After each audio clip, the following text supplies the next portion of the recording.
Good morning, everyone. Welcome to Hit the Bid here on May 3rd. This is Ty Robbie here with your Week 18 Market Watch.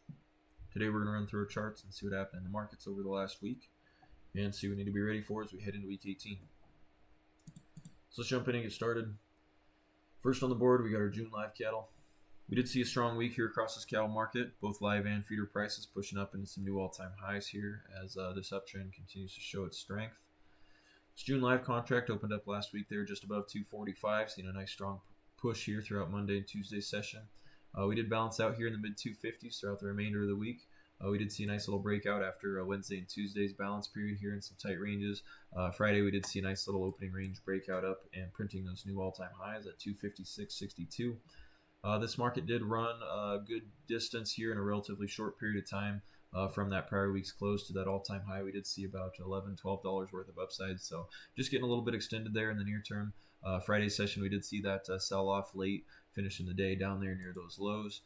Just seeing a little bit of overbought selling pressure there coming in late on Friday, but we still expect to see this market continue with this uptrend. Offers below Friday's low at 252 should get us pulling back into this prior week's value area, anywhere here between 250 to 252. We should find good buyer support here. A lot of people that may have missed the boat last week that will be willing to step in early in the week ahead and participate in the new all-time highs. So we expect to see good support there in the low 250s in the event of continued downside on Monday. But we still expect to see this dip be bought up and this market continue to push up into those new all-time highs. The uptrend still remains intact here as long as we remain above that 50-day average and this 241 swing low. So any sort of dips here into the 240s should be bought up as well. However, not really anticipating much need for that. We should see this market turn back higher here early next week. Any sort of bids above 254 will really get that momentum rolling back towards 260. This uptrend remains intact. We're still seeing a lot of good support, good signs of life. Last week we saw increasing volume here, pushing this market up into those new highs. So all good technical signs here, all good signs of life from a bullish standpoint. And we should see this cattle market continue to keep driving up there into those all-time highs. So look for any sort of early pullbacks to be bought up here in the week ahead. But if not, should be pretty smooth sailing up there in the 260s and see this live cattle market head back towards those all-time highs. Next up, we got our August feeders on the board. Same story here for this feeder market. Nice strong start here. This August contract opening up here right around 361, rallying up there early into the mid 370s. Monday, Tuesday session picking up some nice ground there before balancing out here in the middle part of the week. Friday, we did see a really strong breakout here for this feeder market, driving right up there into some new all-time highs, printing at 379.45. But once again, like that live cattle market from that prior week's close, we did gain some serious ground in a relatively short period of time. This feeder market picking up about $18 here along the way up to those all-time highs from that prior week's close. So Friday's session is seeing a little bit of selling pressure pulling back into that last week's value area. We expect to see good support here anywhere in the high 360s to low 370s. Kind of got some wide ranges here we're dealing with, but still expect to see good buyer support here early in the week ahead. Any sort of offers below Friday's low at 372 should get us pulling back inside of Tuesday's range, but we expect to see good support throughout there or anywhere here into our major moving averages. Swing low to watch out here for this feeder market is going to be 354.65. As long as we are continue to find good support here above that 50-day average and trading above this level here as well. This feeder market set up nicely for more upside here as we head into the month of May. If we don't even see any pullbacks and we get some early bids above 373 in the week ahead, look for a pretty quick markup back to these all-time highs. From there, should be pretty smooth sailing up into the 380s. And bulls are going to have their sights set on that $4 markup here. So this uptrend remains intact. We've seen good signs of support here in both live and feeder markets. Lots of good buying activity, a lot of good technical signals here saying that this thing is poised for some more upside here in the near term. So we expect to see that action continue into week 18. Look for both live and feeder markets to start heading back towards those all-time highs here throughout the week ahead. Next up, we got our July corn futures on the board. This market has been sloppy and hasn't had a whole lot of directional clues here in recent weeks, recent months. This corn market has remained pretty comfortable here in the mid to high $4 range, so we're not really expecting to see any of this change. But we did see a bullish week last week, no doubt about it. Increasing volume early last week, getting outside of that 450 to 470 range was a good sign for those bulls. But once again, though, throughout Wednesday through Friday session, we did just see big back and forth wide ranges here. Similar action to what we saw back during the month of March. So we're not really expecting to see any major moves from here. Look for similar action to what we saw here throughout the month of March to continue to unfold here as we move into May. But if we do get some early bids above 479.50 here, which was Friday's closing price, look for early momentum to try and attack 485, and above that we could see this market kind of get some pops up there towards $5. This $5 mark is going to be that 2025 swing high. So that's going to be the next target if we do get some early momentum and some breakouts above 485 there. Look for this market to get marked up here towards $5.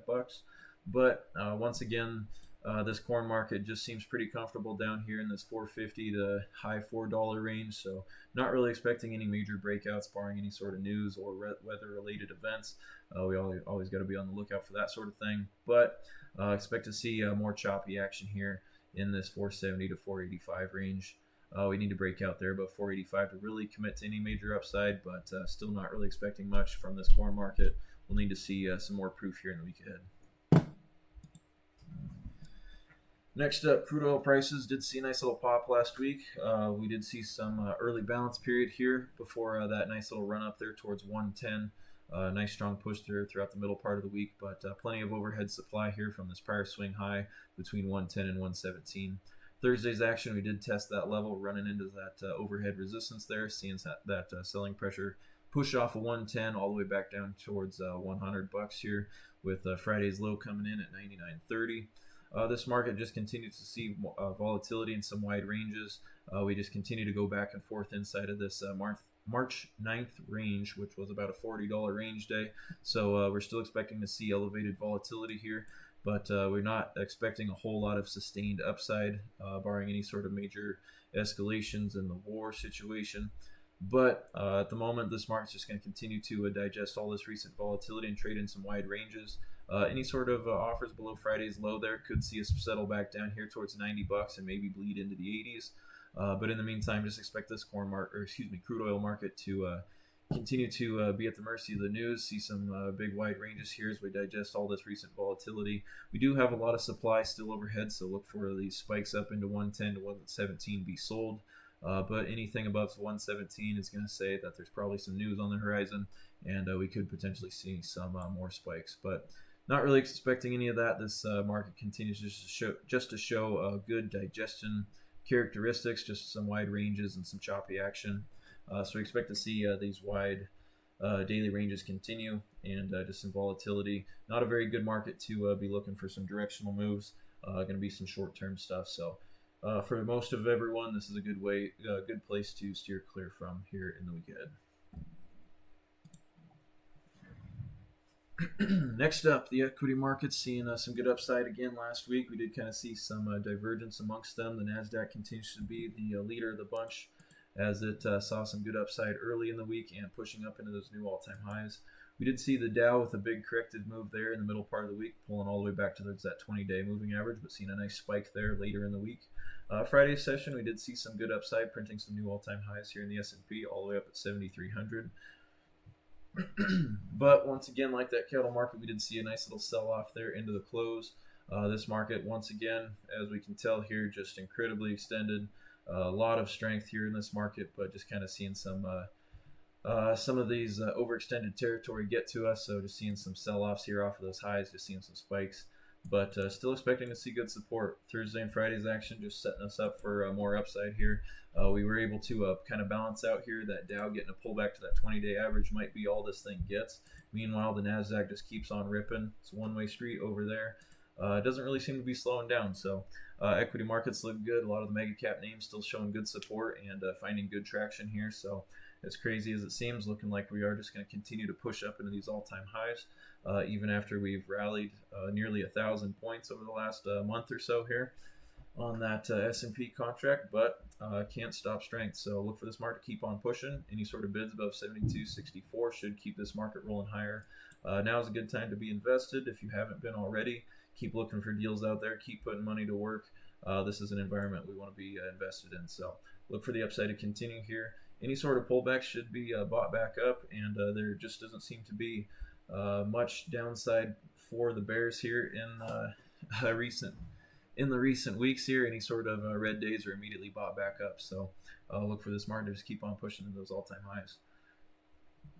That's all we got here for our Week 18 Market Watch. I appreciate everyone tuning in this weekend. We will catch you guys tomorrow night for closing comments. Thank you and have a good night.